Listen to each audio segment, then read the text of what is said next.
this team, how do you go from your worst game of the year with 15 days to prepare to, I know by scoring margin, it was their third highest scoring margin. It was of their 3 wins, it was the closest of the 3 wins.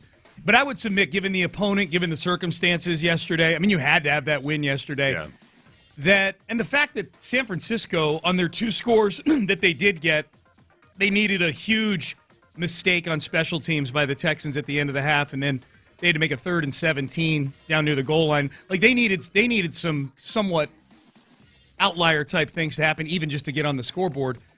How do you go 15 days and throw up your worst performance, and then you get basically like 4 days with bad sleep to throw up your best performance? It's simple. It's because it's not about the preparation. It's about the matchups. And the Texans have shown that when they have matchups where they can give CJ time in pass protection, and I know Caserio told us, but Caserio was claiming that pass protection wasn't an issue. It's an issue when it's an issue. And in the games where CJ is afforded time, and yesterday I'll credit Nick Caley and the offensive staff for having Blake Fisher out on the field for 26 or 28 snaps as an inline tight end.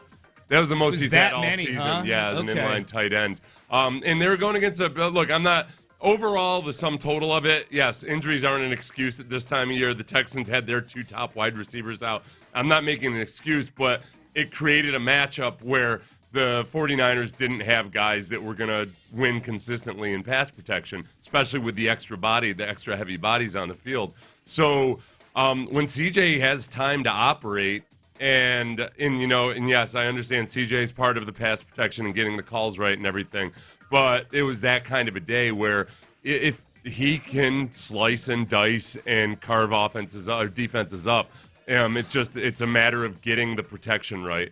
And the whole part about having Blake Fisher out there, it's just a classic 80-20 principle of, all right, 20% of these things are causing 80% of your problems, or at least that's one way to interpret the 80-20 principle. And pass protection is part of that 20%. Run blocking is another part of it. Slap an extra fatty out there and make it easier to pass protect.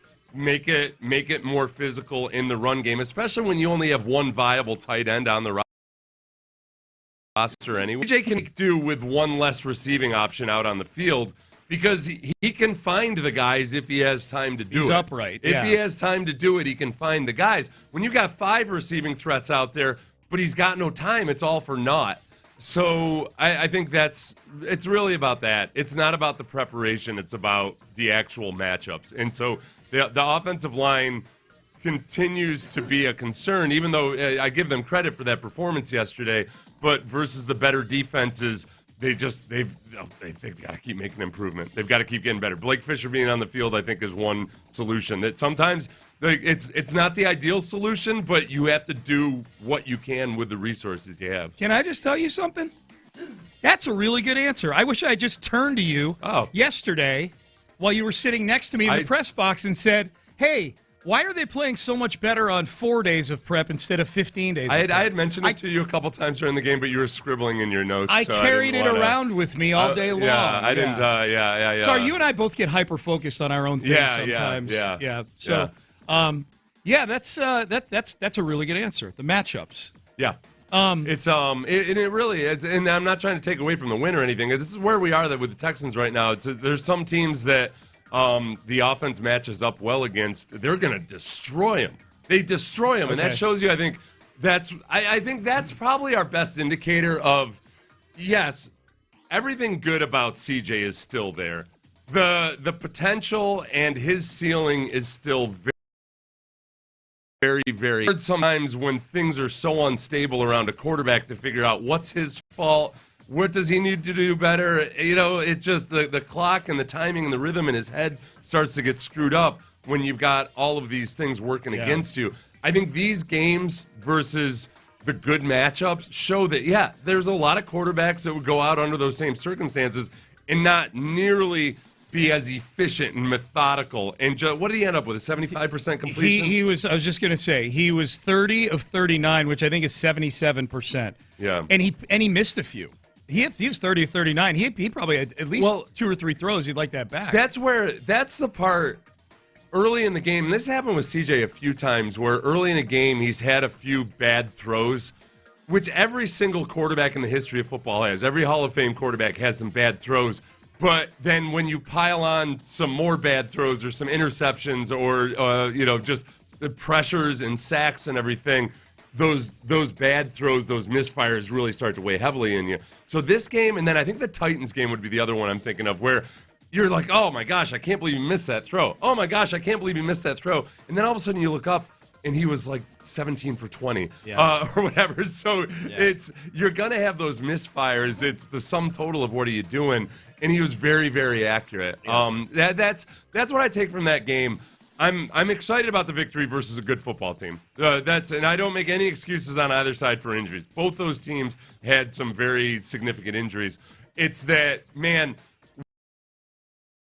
when you are right and the surroundings are right for CJ, he doesn't put in a Mac Jones type of performance. Right. Mac Jones has been winning games, but it's not like he's just been destroying people. That was a vintage, hey, this is the quarterback of the future type of performance. That's a great way to put it. Yeah, he had some vintage CJ type of vintage. He's his third year, but you know what I mean? Like he had some elite throw. I mean, the throw to Jalen Knoll for 44 yards, dropping it in the bucket, that's an elite throw. Dude, the touchdown to Xavier Hutchinson, it might have been on Channel 11 last night when you guys were on, where I saw where you guys showed replays of some of these, and at least somewhere I saw the replay of that Xavier Hutchinson touchdown from like sort of an all-22 behind CJ type of view, you know, the end zone view of it from behind. It looks like a video game throw coming off of his hands. Like it looks like something that AI generated coming off his hands. Like it was a laser, like off to the right. You know, just it was. Sean, he had one in the Seattle game when he was under duress where he flipped it with a flick of the wrist, and I want to say that one was to Hutchinson as well. I can't remember, but it was a perfect touch throw when under duress, and he made it look so easy. And that's the part that, man, it's hard to find that, and it's a matter of, with quarterback, it's always how consistently can you do it. Yeah. But again, going back to the circumstances around him, it wasn't great circumstances in Seattle. It was really hard to. And yesterday, the thing I thought one of the really encouraging things though too was when he was pressured, when it wasn't a perfect pocket, he looked very comfortable. Yeah, he was stepping up in the pocket yesterday. On the broadcast, I went back and I watched the first half of the broadcast. I try to, because they give us information that we don't get sitting up in the press box. But Moose Johnson was talking about their meeting with CJ, and I'm happy to hear that CJ told them, I gotta be better on first and second down on some of these easy throws. And some of the, they didn't use the any of the old cliches about don't go broke taking a profit, take what the defense gives you or whatever, but I think that's what they're hinting at. And you go back and you look at the third downs.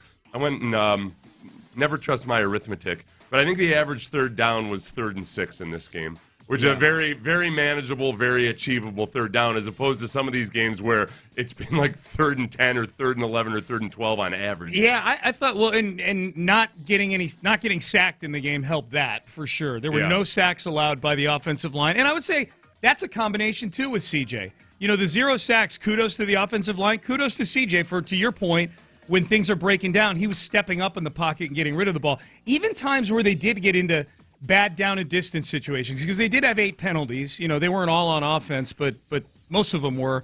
They worked their way back into manageable down and distance. Like there was, and D'Amico brought this point up in the postgame, there was nothing really torpedoing their offense yesterday. And 8 penalties isn't that far out of whack. 6.5 is the average number of penalties. 5.5 or 6.5, whatever it is. Yeah, I'll tell you what the difference. I'll tell you the whole story about everything, though. You mean Laramie, defensive Laramie? Yeah, but that's the thing. That might explain in a nutshell the difference between Laramie and Will Anderson. When Laramie Tunsil would be doing it, it's coming from a guy where you're just like, this is not my kind of guy. Will does it, and it's a little Altuvian. Altuve with a base running error. Where you're like, but he provides so much, and he's the right kind of guy. Good job. This is my kind of guy. Good job. You're on a heater this morning. That's a much better. I like that analogy a whole lot better. I'll write that down in my notebook. I thought this might have been C.J. Stroud's best game as a Texan, and I know that he's probably played in more important games. Well, he definitely has. He's played in more important games than the playoffs. He's played in more important games in a Week 8 matchup with the 49ers. He's had better statistical games in terms of overall yards. I thought, just given the circumstances surrounding this game, the stats were there. He was super efficient, 30 of 39, 318 yards, couple of touchdowns. He had that pick at the end of the half, which could have been a disaster. 9 of 16 on third down. That's a big one to me. To your point, being in third and somewhat manageable probably helped that. He was taking that little slant on second and medium and third and medium all day long. But I thought, given the absences of Nico Collins and Christian Kirk, that you're operating. Once Braxton Berrios was out, he was operating with a receiving core that had a combined 51 catches in the NFL. Yeah. The thing we didn't know about CJ, he's never played a game before yesterday without Nico or Tank or Steph or some good receivers out there. Can he be the guy that takes just a ragtag group and elevates them? And yesterday, against a good defense, he did that. So I thought the stakes of the game, again, it's Week 8, but if you lose that game, you're 2-5. And boy, what are we talking about this morning if they're 2-5? Going into a game against Denver, who looked unstoppable yesterday. And then the last thing, Seth, though, if I were to argue that this is his best game, was just he was in control the whole game. He had a great feel, whether it was in the pocket like you were just talking about or at the line of scrimmage. I thought even when they were getting out of the huddle late, he was changing plays. There were no delay of games. There were no plays I felt were rushed, even though there were plays that I'm going, okay, 3, 2, 1. I just thought he had the whole package yesterday. The funny thing to me was, and it's I know people get into needless debates about certain things, and because CJ hit a few deep shots, I saw people saying, "Yep, nope, see." It doesn't need to be death by 1,000 paper cuts. It can be. It was in the middle of a 12-play drive. Yeah, it all works together. Yeah. And this is the problem. An addiction to the deep shot is like an addiction to a drug. It fuels you for a little while, but at some point, if you haven't been eating your 2,500 calories a day, you're going to all fall apart. And sometimes this lust for the deep shot. It creates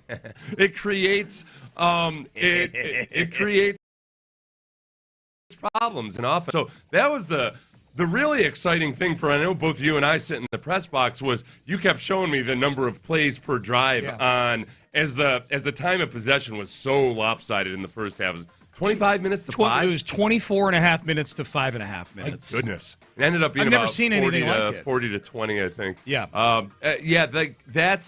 That's the thing, and especially when you can keep that defense fresh and keep those pass rushers fresh, that's when everything starts to snowball because those guys in the third and fourth quarter are not fatigued whatsoever, and you can close out games. Until that last drive that was fueled by two special teams mistakes. Last drive of the first half. The last drive of the first half, yep, sorry. The kickoff return to midfield, and then Dylan Horton gets a face mask. So now an offense that had not done anything all day. You give them a little bit of life at the Texans' 35-yard line. Up until that point, the defense, and that was with a minute to go in the half, the defense had played 10 plays. Yeah. 10 plays. I cited you in the postgame show where ultimately I think San Francisco ran 44 plays. Yeah. And I cited you saying that feels like a day off. That's it's funny because a text came up just as you were talking about that. Let's not ignore in victory. We collapsed at the very end of the first half on defense. No, they didn't.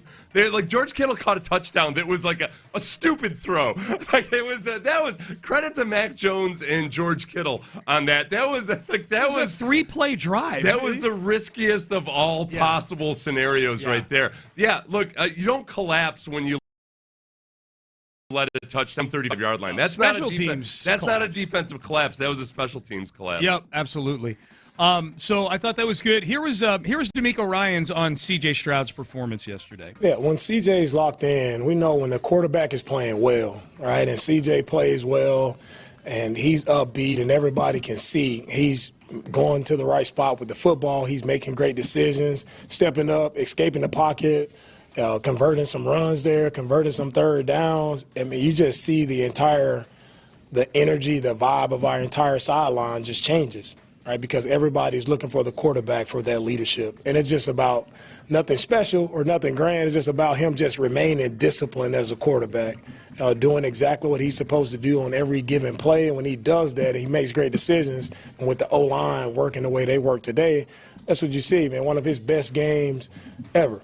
Right, the way he operated today, it was very clean football, and I'm proud of where he is. We just have to continue to stay with this every week. Got the only game ball yesterday, C.J. Stroud. And then he gave game balls to the offensive the line. I love that audio at 7 o'clock. More dissent within the locker room, him trying to take over coach's job, sounds like. Giving out game balls? I'll tell you what. No, D'Amico. Yeah, no. You're only giving out one. I'm giving out 6.